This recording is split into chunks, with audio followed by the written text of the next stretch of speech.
شروع دن سے شیطان انسان کا دشمن ہے اور اس کو تباہ کرنے کے در پہ ہے، لیکن انسان اس کی دشمنی سے غافل ہو جاتا ہے اور اس کے جال میں پھنس جاتا ہے۔ اس کی وجہ یہ ہے کہ شیطان کبھی اپنے کام سے غافل نہیں ہوتا۔ اس نے ہر زمانے میں لوگوں کے مزاج اور ان کی کمزوریوں کو دیکھ کر ان کے مطابق اپنے فریب کے جال ڈالے ہیں۔ نتیجہ یہ ہوا کہ اس کے راستہ پر چلنے کے لیے بے شمار لوگ آمادہ ہوتے گئے اور اس کا دعویٰ سچا ہوتا گیا جو اس نے خدا تعالیٰ کے سامنے کیا تھا۔ ابلیس نے کہا، تیری عزت کی قسم میں تمام اولاد آدم کو گمراہ کروں گا، مگر ہاں ان میں سے تیرے وہ بندے محفوظ رہیں گے جو چنندہ ہیں اور مخلص ہوں گے۔ نیز فرمایا،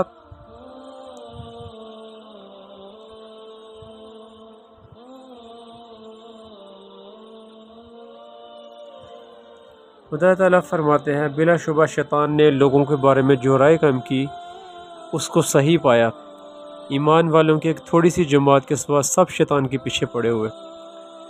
اپنی انہی شرارتوں میں شیطان شروع سے لگا ہوا ہے۔ وہ طرح طرح سے انسان کو بہکا کر خدا کے راستے سے ہٹاتا ہے اور اس صفائی سے یہ کام کرتا ہے کہ انسان کو گمراہ کے گڑھے میں گرا دیتا ہے۔ پھر بھی انسان کو پتہ نہیں چلتا اور وہ سمجھتا ہے کہ میں بدصورت ٹھیک رہتا ہوں اور ٹھیک راہ پہ چل رہا ہوں۔ شیطان کا پرانا ہتھ کنڈا یہ ہے کہ وہ برائی کو خوشنما کر کے دکھاتا ہے تاکہ انسان اس کے دھوکے میں آ کر خدا تعالیٰ کے احکامات سے روگردانی کرے۔ اس نے خدا کے سامنے بھی یہی کہا تھا، اے میرے پروردگار، جیسا تو نے مجھے کو راہ سے بے راہ کیا ہے، میں بھی دنیا میں معاصی اور شہوات کو اولاد آدم کی نظر میں خوشنما کر کے دکھاؤں گا اور ان سب کو گمراہ کروں گا، مگر ہاں ان میں سے تیرے وہ بندے جو چنندہ اور مخلص ہوں گے وہ میری عزت سے محفوظ رہیں گے۔ ابلیس نے یہ بھی کہا کہ میں ان کو بہکانے کا کوئی موقع نہیں چھوڑوں گا۔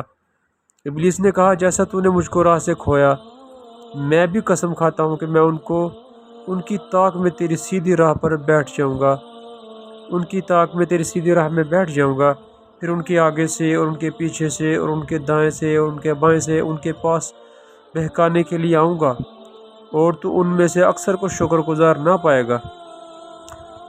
خدا تعالیٰ نے بھی انسان کو بار بار خبردار کیا کہ شیطان تمہارا دشمن ہے، اس سے ہمیشہ ہوشیار رہو۔ کچھ شک نہیں کہ شیطان تمہارا دشمن ہے، سو تم بھی اس کو اپنا دشمن ہی سمجھو۔ وہ تو اپنے گروہ کو صرف اس لیے بلاتا ہے کہ انسانوں کو فریب دے کر جہنم والوں میں شامل کر دے۔ خدا تعالیٰ نے اپنے کلام پاک میں شیطان کے فریبوں سے بچتے رہنے کی تاکید فرمائی ہے تاکہ انسان اس کے بہکاوے میں نہ آ جائے۔ جیسے فرمایا، اے اولاد آدم، دیکھو شیطان تم کو اس طرح بہکا کر کسی فتنہ میں مبتلا نہ کر دے جس طرح اس نے تمہارے والدین کو جنت سے نکلوایا تھا۔ شیطان کے فریب سے بچنے اور اس کے ہتھ کنڈوں سے محفوظ رہنے کا ایک طریقہ یہ ہے کہ انسان اس کی مکاریوں سے واقف ہو اور اسے معلوم ہو کہ شیطان کس کس بیس میں آ کر بہکاتا اور ورگلاتا ہے اور کیا کیا چالیں چلتا ہے، تاکہ وقت آنے پر اس کے جال میں پھنسنے سے بچ سکے۔ حضرت حذیفہ رضی اللہ عنہ فرماتے ہیں کہ لوگ تو رسول اللہ صلی اللہ علیہ وسلم سے نیکیاں دریافت کرتے تھے، لیکن میں آپ صلی اللہ علیہ وسلم سے برائیوں کی بابت پوچھتا تھا کہ وہ کیا ہیں، تاکہ ایسا نہ ہو کہ میں ان میں مبتلا ہو جاؤں۔ اب ہم شیطان کی ایسی ہی چھپی چالوں اور خفیہ ہتھ کنڈوں کا ذکر کریں گے جو وہ مختلف لوگوں کو بہکانے اور بندگان خدا کو راہ راست سے ہٹانے کے لیے استعمال کرتا ہے، اور انسان بھول پن میں اس کے بہکاوے میں آ جاتا ہے۔ مختلف گروہوں میں سے سب سے پہلے جو ہم ذکر کر رہے ہیں جس گروہ کا، وہ واعظین و ذاکرین کا ہے کہ واعظوں اور ذاکروں کے ساتھ شیطان نے کس قسم کا فریب کیا ہوا ہے۔ اگلے زمانے میں واعظ پایا کہ عالم ہوا کرتے تھے اور بڑے بڑے بزرگ ان کی مجالس واعظ میں آیا کرتے تھے۔ یہ واعظین اپنے واعظ میں سیدھی سچی بات پر اثر انداز میں بیان کیا کرتے تھے، لیکن پھر یہ پیشہ جب سے جاہلوں اور غیر محتاط لوگوں نے اختیار کیا ہے تو اغوائے شیطانی سے بہت سی غلط باتیں اور نامناسب طریقے انہوں نے اپنے واعظوں میں شامل کر لیے ہیں۔ تاکہ جاہل عوام کو اپنی بناوٹ اور چرب زبانی اور جھوٹے سچے قصے اور راگ سنا کر اپنی طرف راغب کر سکیں۔ بعض واعظین لوگ اپنے سلسلہ کلام میں ایسے مضامین شامل کرتے ہیں جو نفس کا جوش ابھاریں اور دلوں میں سرور لائیں، اور محض اس لیے کہ اپنی باتوں کو رنگین کرے عشقیہ شعر و غزل اپنے مضامین کو آراستہ کرتے ہیں، عشقیہ شعر و غزل سے اپنا مضامین کو راستہ کرتے ہیں۔ یہ ابلیس کی تلبیس ہے، اس سے بچنا چاہیے۔ وہ انہیں بہکاتا ہے کہ اس طرح تم اللہ کی محبت کا اشارہ کرتے ہو، حالانکہ عوام جو ان کی مجلس میں بھرے ہوئے ہوتے ہیں ان کے دلوں میں جوش شہوت بھرا ہوتا ہے جو اس طرح کی رنگین اور عشقیہ کلام سے ابل پڑتا ہے۔ اس طرح کا واعظ خود گمراہ ہے اور گمراہ کرنے والا ہے، جیسا کہ اس زمانے میں 4 5 مل کر راگ سے پڑھتے بلکہ گاتے ہیں۔ بعض واعظین بناوٹ سے وجد کرتے ہیں اور بڑا خشوع و خضوع ظاہر کرتے ہیں، اگر کچھ دل میں بھی ہو تو اس سے زیادہ بتاتے ہیں، اور جس قدر جماعت کی کثرت ہو اسی قدر بناوٹ زیادہ ہوتی ہے۔ جس نے یہ جھوٹی بناوٹ کی وہ آخرت میں خوار و خراب ہوگا، اور جو دراصل سچا ہے تو وہ ریاکاری کے میل سے نہ بچا۔ بعض واعظین اور ذاکرین ماہ محرم میں مرثیہ کے اشعار اور نوحے پڑھتے ہیں، مثلا حضرت امام حسین رضی اللہ عنہ کے واسطے مرثیہ پڑھتے ہیں، اور ان اشعار میں ان کی حالت انتہائی بے کسی اور غریب الوطنی اور دشمنوں کا نرغہ اور مصائب جھوٹ سچ ملا کر اس طرح بیان کرتے ہیں کہ عورتیں دھاڑے مار مار کر رونے لگتی ہیں اور مجلس واعظ ماتم کدہ بن جاتی ہے، حالانکہ اہل آخرت کے واسطے صرف اسی قدر لائق ہے کہ پیارے بزرگوں کی شہادت و وفات پر صبر و ثبات کی تلقین کریں، اور مناسب نہیں کہ جھوٹی سچی روایات کو بیان کریں۔ مستورات سیدہ کا نام لے کر مستورات سیدہ رضی اللہ عنہ کا نام لے کر ان کے نام سے نوحہ بیان کرتے اور لوگوں کو رلاتی ہیں۔ کیا اس طرح کے بیان کرنے والے صرف دنیاوی زندگی کے قائل ہیں، آخرت کے قائل نہیں؟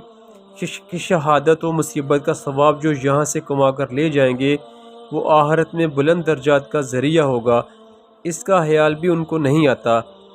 وہ اسی زندگی کی ناکامی کا رونا روتے رہتے ہیں، گویا یہی دنیا اصل گھر ہے۔ یہ رویہ عام ہو گیا ہے۔ بعض واعظین دوسرے واعظوں کی تعریف اور مقبولیت کا سن کر اس سے جلتے اور حسد کرتے ہیں، یہ گویا جاہ طلبی ہے۔ سچا واعظ وہ ہے جو نیک نیتی سے نصیحت کا قصد کرتا ہے اور دوسرے واعظوں سے حسد نہیں کرتا، بلکہ ان کو اپنے کام کا مربی و معاون اور قوت بازو سمجھتا ہے۔ خالص ارادے والے کا خلاصی خلق مقصد ہوتا ہے۔ جو کوئی اس کو مددگار ملتا ہے وہ اس کو غنیمت جانتا ہے، اور اس کا ہونا اس کو ناگوار نہیں ہوتا۔ مقصود واعظ اور نصائح سے صرف یہی ہے کہ معلوم ہو جائے اور سمجھ لے، جب سمجھ لیا تو اس کے ذریعے سے عمل کی جانب ترقی کرنا چاہیے، یہی مقصود ہے، نہ کہ مجلس واعظ میں بیٹھ کر اور واعظ سن کر واہ واہ کرنا۔ ہم امام حسین کے نام پر رو بھی لیتے ہیں، امام حسین کے نام پر ماتم بھی کر لیتے ہیں، امام حسین کے نام پر لنگر بھی کھا لیتے ہیں، لیکن کوئی کام جو امام حسین نے کیا وہ کرنے کے لیے تیار نہیں ہے۔ کیوں؟ اس لیے کہ ہمیں کربلا ذاکر نے سکھائی ہے، امام حسین سے نہیں سیکھی۔ ہمارے معلم ذاکرین ہیں، ہمارے معلم حسین ابن علی نہیں ہیں، اور پھر ہم تعظیم محرم میں وہ کام کرتے ہیں جو امام حسین نے نہیں کیے۔ امام حسین علیہ السلام کے اوپر، امام حسین علیہ السلام کے ساتھ دشمنوں نے جو کام کیے وہ ہم نے سنت حسینی بنا لی۔ وہ ایک ایک چیز ہم نے باقاعدہ ترتیب کے ساتھ اس کو کربلا کی اور محرم کی رسمیں بنا لیا ہے۔ کیوں؟ کہ امام حسین علیہ السلام کے ساتھ یہ کچھ ہوا۔ آگ لگائی گئی خیموں کو، ہم آگ جلا کے اس میں کودتے ہیں۔ یہ تو آگ امام حسین نے نہیں لگائی، یہ تو بیبیوں نے آگ نہیں لگائی، یہ تو آل رسول نے نہیں لگائی، دشمنوں نے آگ لگائی خیموں کو۔ آپ جب آگ لگاتے ہو کس کی سنت ادا کر رہے ہو؟ امام حسین کی خوش ہوتے ہو؟ امام حسین پہ خنجر چلے، امام حسین پہ تلواریں چلی، امام حسین پہ نیزے چلے، یہ تو نیزے اور تلواریں یہ امام